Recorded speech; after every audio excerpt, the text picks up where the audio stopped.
Inversores, la actualidad de los mercados en tiempo real.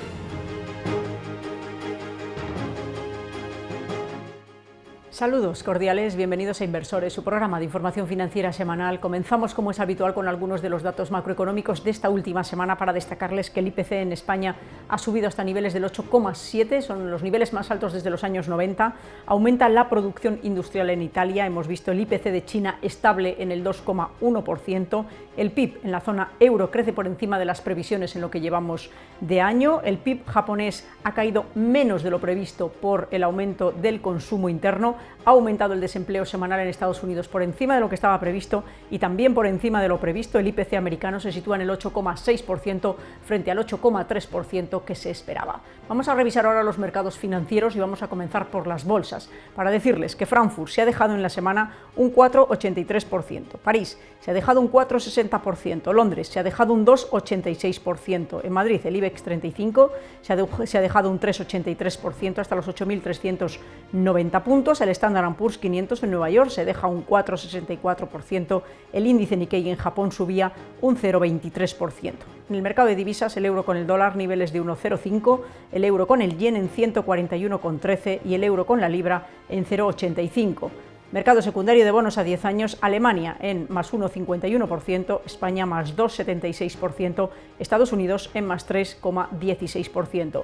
El petróleo en $120,85 el barril, sube en la semana un 1,08% y el oro en $1.873,15 la onza, sube en la semana un 1,08%.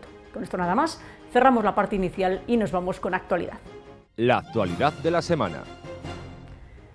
En actualidad voy a hablarles del 10º aniversario del rescate del sector bancario de nuestro país. Fue el 9 de junio del año 2012 cuando se tomó la decisión y se aprobó por parte de Bruselas, el Fondo Monetario Internacional y el Banco Central Europeo, la llamada Troika, aceptó que en nuestro país pudiese rescatar al sector financiero que estaba pasando por una situación muy complicada desde el año 2008 con la crisis financiera que, como sabemos, tuvo su origen en Estados Unidos en las hipotecas subprime y que arrastró, se llevó por delante al mercado inmobiliario, al mercado financiero y este a su vez se llevó a las entidades financieras y a las distintas economías. La española fue una vez más de las más dañadas y de las más castigadas desde el año 2008. El sector financiero, había 55 entidades antes del rescate, 55 grupos bancarios. En la actualidad ya solo hay 10, para que veamos la magnitud de la limpieza que se hizo.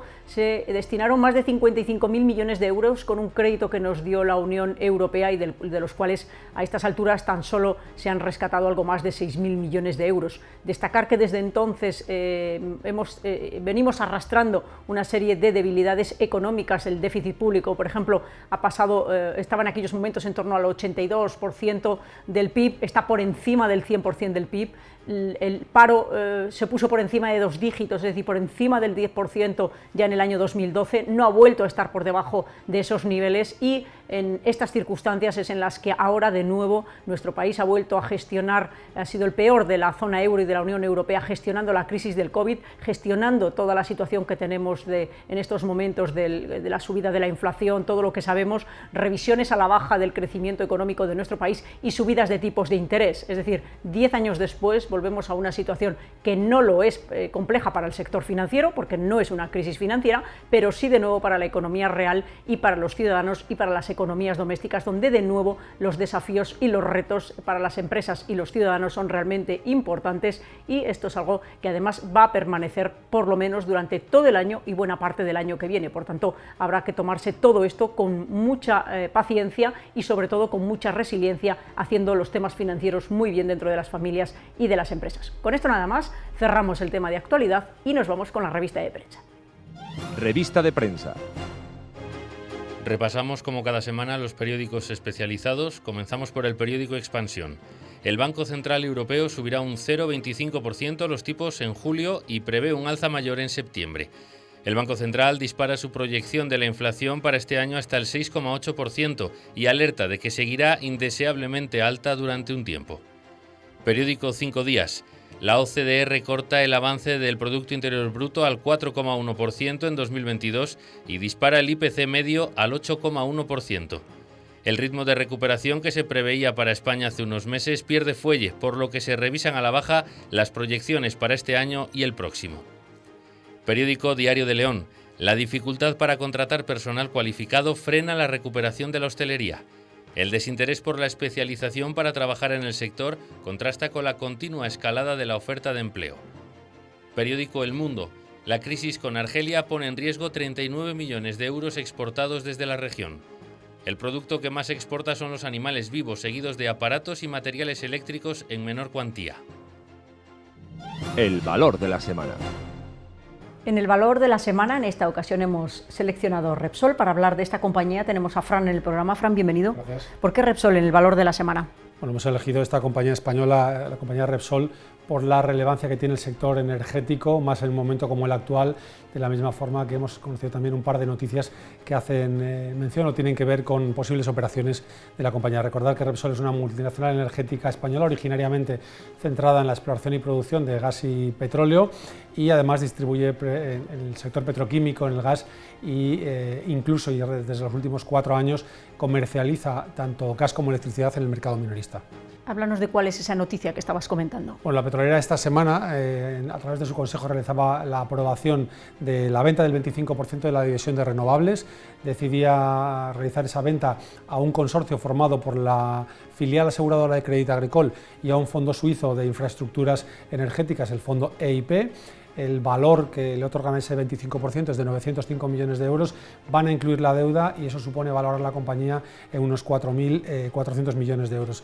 Decir finalmente que en un primer momento se había pensado sacar este porcentaje al mercado, pero dadas las turbulencias del mismo decidieron hacer una venta directa y también en lugar de un 20% van a vender, como hemos dicho, un 25%. ¿Qué otras noticias se han comentado esta semana o están en el mercado respecto a esta compañía? Bueno, en este caso es una noticia que es, digamos que está en estudio, no es una operación que se haya aprobado y que esté cerrado, y es o tiene que ver con el negocio principal de la compañía que hemos dicho, que es el negocio de upstream o negocio de producción y producción y exploración de petróleo, y decir que se apoya, bueno, pues, teniendo en cuenta ese foco de la compañía hacia las energías renovables, supone deshacerse de una parte de ese negocio principal que tenía hasta ahora. Aunque se considere o siga siendo un negocio estratégico, es algo que, como digo, se están planteando, y en este caso sería el fondo americano EIG, un fondo global también de energético, para el cual estarían en conversaciones y se estarían planteando vender, en este caso, otro 25% por un valor aproximado de unos 4.500 millones de euros.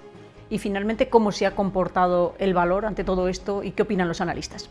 Bueno, en cuanto al comportamiento, el valor lleva en el año más de un 50%, está a niveles de 15,75 euros por acción, lo que supone alcanzar un valor que no tocaba desde el año 2008, estamos en niveles máximos desde entonces. Decir además que, tal y como los expertos ven las operaciones, por un lado, la venta del 25% de la filial de renovables la consideran estratégicamente decisiva, además muy importante para poder acometer otras operaciones, incluso la posibilidad de incrementar el dividendo. De la misma forma, si finalmente se decide la venta de la división de exploración y producción, sería otra fuente de ingresos que podrían destinar a renovables, y hay que recordar que la división de renovables espera tener en el año 2030 nada menos que 20.000 megavatios. Finalmente, con esto también conseguirían reequilibrar los activos de la parte renovables y la parte tradicional de Repsol, y también se espera que esto ocurra o que se pueda aprobar en el consejo que tendrá lugar a finales de mes. Muy bien, Fran, muchas gracias por tu aportación al programa. Vamos ya en la recta final con la agenda para la semana próxima. En la que destacamos el lunes Producto Interior Bruto en Reino Unido. El martes, confianza inversora en Alemania. El miércoles, índice de producción industrial en China, ventas minoristas en Estados Unidos. El jueves, permisos de construcción en Estados Unidos. Y por último, el viernes, IPC en la zona euro. Con esto no nos queda más que despedir el programa agradeciéndoles la atención que nos prestan y recordándoles que pueden seguirnos cada día en nuestro portal digital de información financiera www.elinversorinquieto.es o en nuestras redes sociales. Gracias por su atención y hasta la semana próxima.